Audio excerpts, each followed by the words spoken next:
Hello friends, ಇವತ್ತಿನ ವಿಡಿಯೋದಲ್ಲಿ ನಾನು ವಿಂಟರಲ್ಲಿ ಹೂ ಬಿಡೋ ಅಂಥ ಗಿಡಗಳನ್ನ ಸೀಡ್ಸಿಂದ ಹೇಗೆ ಬೆಳೆಯೋದು ಅಂತ ತೋರಿಸ್ತೀನಿ.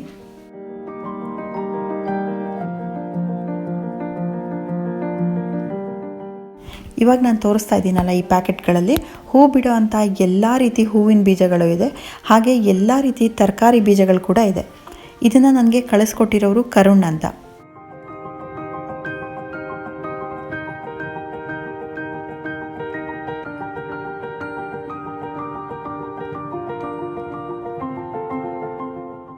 ಅವರು ಈ ಪ್ಯಾಕೆಟಲ್ಲಿರೋ ಸೀಡ್ಸ್ನೆಲ್ಲ ಬೆಳೆದು ಅದರದ್ದು ಫೋಟೋಸ್ ಮತ್ತು ವೀಡಿಯೋಸ್ನ ನನಗೆ ಕಳಿಸ್ಕೊಟ್ಟಿದ್ರು. ಜರ್ಮಿನೇಷನ್ ರೇಟ್ ತುಂಬ ಚೆನ್ನಾಗಿರೋದ್ರಿಂದ ನಿಮ್ಮೆಲ್ರಿಗೂ ಇದನ್ನ ಸಜೆಸ್ಟ್ ಮಾಡೋಣ ಅಂತ ನಾನು ಈ ವಿಡಿಯೋ ಮಾಡ್ತಾಯಿದ್ದೀನಿ.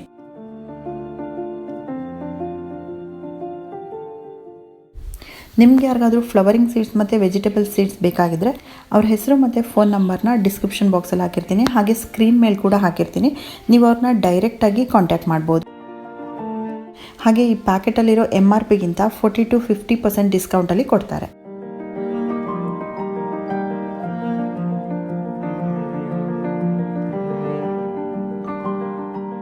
ಸೀಡ್ಸ್ ಬೆಳೆಯೋದಕ್ಕೆ ನಾವು ಪಾಟಲ್ಲಿ, ಟ್ರೇನಲ್ಲಿ ಅಥವಾ ಈ ಸೀಡ್ಲಿಂಗ್ ಟ್ರೇನಲ್ಲಿ ನಾವು ಸೀಡ್ಸ್ ಹಾಕಿದಾಗ ಯಾವ್ಯಾವ ಟ್ರೇನಲ್ಲಿ ಯಾವ್ಯಾವ ಗಿಡಗಳನ್ನ ಹಾಕಿದ್ದೀವಿ ಅಂತ ನಮಗೆ ಗುರ್ತಿಡಿಯೋಕ್ಕೆ ಕಷ್ಟ ಆಗುತ್ತೆ. ಆವಾಗ ನಾವು ಆ ಪಾಟ್ಗಳಿಗೆ ಅಥವಾ ಟ್ರೇಗಳಿಗೆ ಮಾರ್ಕ್ ಮಾಡಬೇಕಾಗತ್ತೆ. ಅದಕ್ಕೆ ಗಾರ್ಡನ್ ಟ್ಯಾಗ್ಸ್ ಕೂಡ ಅವರೇ ಕೊಟ್ಟಿದ್ದಾರೆ. ನಾವು ಯಾವ ಹೂವಿನ ಬೀಜನ ಹಾಕ್ತಾ ಇದ್ದೀವಿ ಆ ಪಾಟಿಗೆ ಇದ್ರ ಮೇಲೆ ಆ ಹೂವಿನ ಹೆಸರು ಬರೆದ್ಬಿಟ್ಟು ನಾವು ಟ್ಯಾಗ್ ಮಾಡಬೇಕಾಗತ್ತೆ. ಇದನ್ನು ಅವರೇ ತುಂಬ ಕ್ರಿಯೇಟಿವ್ ಆಗಿ ಮಾಡಿದ್ದಾರೆ.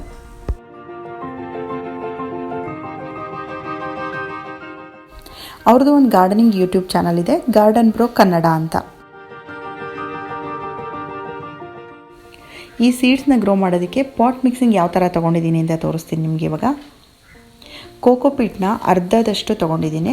ಅದರಲ್ಲಿ ಕೋಕೋಪೀಟ್ ಎಷ್ಟಿದೆಯೋ ಅದರದ್ದು ಕಾಲು ಭಾಗದಷ್ಟು ಕಾಂಪೋಸ್ಟ್ ತೊಗೊಂಡಿದ್ದೀನಿ. ಇಲ್ಲಿ ನಾನು ಚೆನ್ನಾಗಿ ಒಣಗಿರೋ ಹಸುವಿನ ಗೊಬ್ಬರ ತೊಗೊಂಡಿದ್ದೀನಿ. ನೀವು ಇದ್ರ ಬದಲು ಯಾವುದೇ ಆರ್ಗ್ಯಾನಿಕ್ ಗೊಬ್ಬರನ ತೊಗೋಬೋದು. ಇನ್ನು ಕಾಲು ಭಾಗ ಮಣ್ಣು ತೊಗೊಂಡಿದ್ದೀನಿ.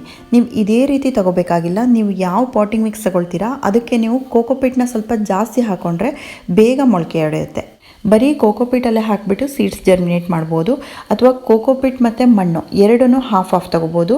ಅಥವಾ ಕೋಕೋಪೀಟ್ ಮತ್ತು ಕಾಂಪೋಸ್ಟ್ ಇದೆರಡನ್ನೂ ಕೂಡ ಹಾಫ್ ತೊಗೋಬೋದು. ಈ ಪಾಟ್ ಮಿಕ್ಸಿಂಗ್ನ ಇವಾಗ ಚೆನ್ನಾಗಿ ಮಿಕ್ಸ್ ಮಾಡ್ಕೋಬೇಕು.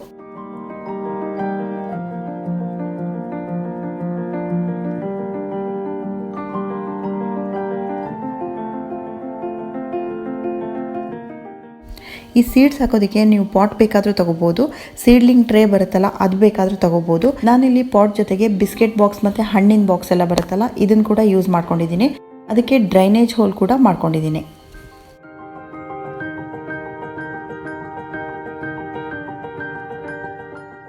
ನಾವು ಸೀಡ್ಸ್ ಹಾಕಿದಾಗ ಮೇಲ್ಗಡೆಯಿಂದ ಕವರ್ ಮಾಡಿದರೆ ತುಂಬ ಬೇಗ ಮೊಳಕೆ ಹೊಡೆಯುತ್ತೆ.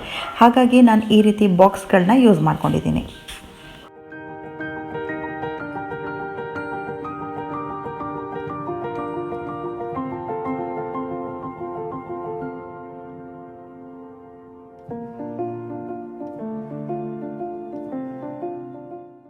ಈ ಪ್ಯಾಕೆಟ್ಸಲ್ಲಿ ಒಂದೊಂದರಲ್ಲೂ ಎಷ್ಟು ಸೀಡ್ಸ್ ಇದೆ ಅಂತ ಕೊಟ್ಟಿದ್ದಾರೆ. ಕೆಲವು ಪ್ಯಾಕೆಟ್ಸಲ್ಲಿ ಗ್ರಾಮ್ಸಲ್ಲಿ ಕೊಟ್ಟಿದ್ದಾರೆ. ಹಾಗೆ ಅದರಲ್ಲಿ ಎಕ್ಸ್ಪೈರಿ ಡೇಟ್ ಕೂಡ ಬರೆದಿದ್ದಾರೆ. ನಾವು ಗಿಡ ನೆಡಬೇಕಾದ್ರೆ ಫಸ್ಟ್ ಗಿಡ ನೆಟ್ಬಿಟ್ಟು ಆಮೇಲೆ ನೀರು ಹಾಕ್ಕೊಳ್ತೀವಿ. ಆದರೆ ಸೀಡ್ಸ್ ಹಾಕಬೇಕಾದ್ರೆ ಮಣ್ಣಿಗೆ ಫಸ್ಟ್ ನೀರು ಹಾಕ್ಕೊಂಡು ಆಮೇಲೆ ಸೀಡ್ಸ್ ಹಾಕಬೇಕು. ಸೀಡ್ಸ್ ಹಾಕಿದ ಮೇಲೆ ನೀರು ಹಾಕಿದರೆ ಸೀಡ್ಸ್ ಮೊದಲೇ ಚಿಕ್ಕದಾಗಿರುತ್ತೆ. ನಾವು ನೀರು ಹಾಕಿದಾಗ ನೀರೇನಾದರೂ ಜಾಸ್ತಿಯಾಗಿ ಒಂದೇ ಕಡೆ ಹೋಗಿ ಕೂತ್ಕೊಂಡ್ಬಿಡುತ್ತೆ. ಹಾಗಾಗಿ ನಾವು ಮೊದಲೇ ಮಣ್ಣಿಗೆ ನೀರು ಹಾಕ್ಕೊಂಡಿರಬೇಕು. ಫಸ್ಟ್ ನಾನಿವಾಗ ಪಿಟೂನಿಯಾ ಅಲ್ಟ್ರಾ ಸ್ಟಾರ್ ಅಂತ ಇದೆ, ಇದನ್ನು ಹಾಕ್ತಾ ಇದ್ದೀನಿ.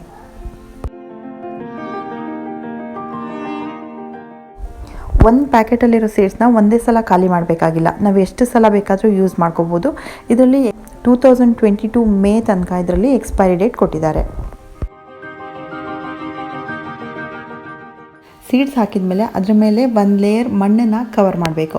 ನಾವು ಇವಾಗ ಯೂಸ್ ಮಾಡ್ಕೊಂಡ್ವಲ್ಲ ಪಾಟಿಂಗ್ ಮಿಕ್ಸ್, ಅದನ್ನು ಬೇಕಾದರೂ ತೊಗೋಬೋದು ಅಥವಾ ಬೇರೆ ಮಣ್ಣನ್ನು ಬೇಕಾದರೂ ನೀವು ಯೂಸ್ ಮಾಡ್ಕೋಬೋದು. ಮಣ್ಣು 1/4 ಇಂಚಷ್ಟು ಮಾತ್ರ ಹಾಕಬೇಕು. ಮ್ಯಾಕ್ಸಿಮಮ್ ಅಂದರೆ ಅರ್ಧ ಇಂಚ್ ಹಾಕ್ಬೋದಷ್ಟೇ, ಅದಕ್ಕಿಂತ ಜಾಸ್ತಿ ಹಾಕಬಾರ್ದು. ಮಣ್ಣು ಜಾಸ್ತಿ ಕವರ್ ಆದರೆ ಸೀಡ್ಸ್ ಜರ್ಮಿನೇಟ್ ಆಗಲ್ಲ. ಸೀಡ್ಸ್ ಹಾಕಬೇಕಾದ್ರೆ ಇವಾಗ ನಾನು ತೋರಿಸಿದ್ನಲ್ಲ ಅದೇ ಮೆಥಡಲ್ಲಿ ಹಾಕಬೇಕು ಅಂತ ಇಲ್ಲ. ಫಸ್ಟು ಮಣ್ಣನ್ನು ಹಾಕ್ಕೊಂಡು ಆಮೇಲೆ ಕೈಯಲ್ಲಿ ಗುಂಡಿ ಮಾಡಿಕೊಂಡು ಅದರೊಳಗೆ ಒಂದೊಂದೇ ಸೀಡ್ಸ್ ಕೂಡ ಹಾಕಬಹುದು. ಮೇಲ್ಗಡೆ ಮಣ್ಣನ್ನು ಹಾಕಿದ ಮೇಲೆ ಕೈಯಿಂದ ನಿಧಾನವಾಗಿ ಪ್ರೆಸ್ ಮಾಡಬೇಕು, ಜೋರಾಗಿ ಪ್ರೆಸ್ ಮಾಡಬಾರ್ದು.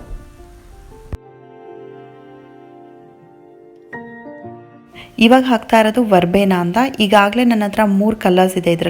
ಇದರಲ್ಲಿ ಮಿಕ್ಸೆಡ್ ಅಂತ ಕೊಟ್ಟಿದ್ದಾರೆ, ಹಾಗಾಗಿ ಎಲ್ಲ ಕಲರ್ಸ್ ಬರ್ಬೋದು ಅಂತ ಅಂದ್ಕೊಂಡಿದ್ದೀನಿ.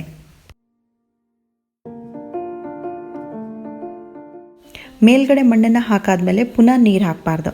ಇದರ ಮೇಲ್ಗಡೆ ಪ್ಲಾಸ್ಟಿಕ್ ಕವರಿಂದ ಕವರ್ ಮಾಡಬೇಕು. ಪ್ಲಾಸ್ಟಿಕ್ ಕವರ್ ಹಾಕಿದ ಮೇಲೆ ಟೈಟಾಗಿ ಕೂತ್ಕೊಳ್ಳೋಕ್ಕೆ ನಾನು ಒಂದು ರಬ್ಬರ್ ಬ್ಯಾಂಡ್ ಹಾಕ್ತಾಯಿದ್ದೀನಿ. ಯಾಕೆ ಈ ರೀತಿ ಪ್ಲಾಸ್ಟಿಕ್ ಕವರ್ ಕಟ್ಟಬೇಕು ಅಂದರೆ ಪಾಟಲ್ಲಿ ಹೀಟ್ ಪ್ರೊಡ್ಯೂಸ್ ಆಗಲಿ ಅಂತ. ನಾವು ಮಣ್ಣಿಗೆ ನೀರು ಹಾಕಿರ್ತೀವಲ್ಲ ಅದರಲ್ಲಿ ಮಾಯ್ಶ್ಚರ್ ಇರುತ್ತೆ. ಮಾಯ್ಶ್ಚರ್ ಮತ್ತು ಹೀಟ್ ಎರಡೂ ಇದ್ದಾಗ ಬೇಗ ಜರ್ಮಿನೇಟ್ ಆಗುತ್ತೆ. ಎಲ್ಲ ಪಾಟ್ಗಳನ್ನೂ ಒಟ್ಟಿಗೆ ಇಟ್ಕೊಂಡಿರೋದ್ರಿಂದ ಯಾವ್ಯಾವ ಪಾಟಲ್ಲಿ ಯಾವ್ಯಾವ ಸೀಡ್ಸ್ ಹಾಕಿದ್ದೀನಿ ಅನ್ನೋದು ಮರ್ತೋಗಿರುತ್ತೆ. ಹಾಗಾಗಿ ಇವಾಗ ನಾನು ಟ್ಯಾಗ್ ಮಾಡ್ತೀನಿ. ಇವತ್ತು ನಾನು ಹಾಕಿರೋ ಎಲ್ಲ ಸೀಡ್ಸು ವಿಂಟರಲ್ಲಿ ಹೂ ಬಿಡೋ ಅಂಥ ಗಿಡಗಳು. ನೀವೇನಾದರೂ ವಿಂಟರ್ ಫ್ಲವರಿಂಗ್ ಸೀಡ್ಸ್ನ ಹಾಕಬೇಕು ಅಂತ ಇದ್ದರೆ ಇವಾಗ ನಿಮಗೆ ಕರೆಕ್ಟ್ ಟೈಮ್, ಇವಾಗಲಿಂದಲೇ ಸ್ಟಾರ್ಟ್ ಮಾಡ್ಬೋದು. ಇವತ್ತು ನಾನು ಹಾಕಿರೋ ಹೆಚ್ಚಿನ ಸೀಡ್ಸು 5 ರಿಂದ 6 ದಿನದೊಳಗೆ ಜರ್ಮಿನೇಟ್ ಆಗುತ್ತೆ. ಕೆಲವು ಸೀಡ್ಸು ಪ್ಲ್ಯಾಂಟ್ ಮೇಲೆ ಡಿಪೆಂಡ್ ಆಗುತ್ತೆ, 8 ರಿಂದ 10 ದಿನ ತನಕನೂ ತಗೊಳುತ್ತೆ. ಈ ಸೀಡ್ಸ್ ಎಲ್ಲ ಮೊಳಕೆ ಹೊಡೆದಿರೋದು ನಿಮಗೆ ಪ್ಲಾಸ್ಟಿಕ್ ಕವರ್ ಮೇಲಿಂದನೇ ಕಾಣಿಸುತ್ತೆ. ಆಮೇಲೆ ನೀವು ಓಪನ್ ಮಾಡ್ಬೋದು. ಅಲ್ಲಿ ತನಕ ನೀರು ಕೂಡ ಹಾಕಬಾರ್ದು. ನಾವು ಮೊದಲೇ ನೀರು ಹಾಕಿದ್ದೀವಲ್ಲ, ಇದೇ ಮಾಯ್ಶ್ಚರ್ ಸಾಕಾಗುತ್ತೆ. ಈ ಸೀಡ್ಸ್ ಎಲ್ಲ ಜರ್ಮಿನೇಟ್ ಆದಮೇಲೆ ನೀರನ್ನು ನೋಡ್ಕೊಂಡು ಹಾಕಬೇಕು. ಮಣ್ಣು ಡ್ರೈ ಆಗಿದ್ದರೆ ಮಾತ್ರ ಹಾಕಬೇಕು. ಫೋರ್ಸಲ್ಲಿ ಹಾಕಬಾರ್ದು. ಮಗ್ಗಲ್ಲಾಗಲಿ ಪೈಪಲ್ಲಾಗಲಿ ಹಾಕಬಾರ್ದು. ಕೈಯಲ್ಲಿ ಚಿಮುಕಿಸ್ಬೇಕು ಅಥವಾ ಸ್ಪ್ರೇ ಬಾಟಲಲ್ಲಿ ಸ್ಪ್ರೇ ಮಾಡಬೇಕು.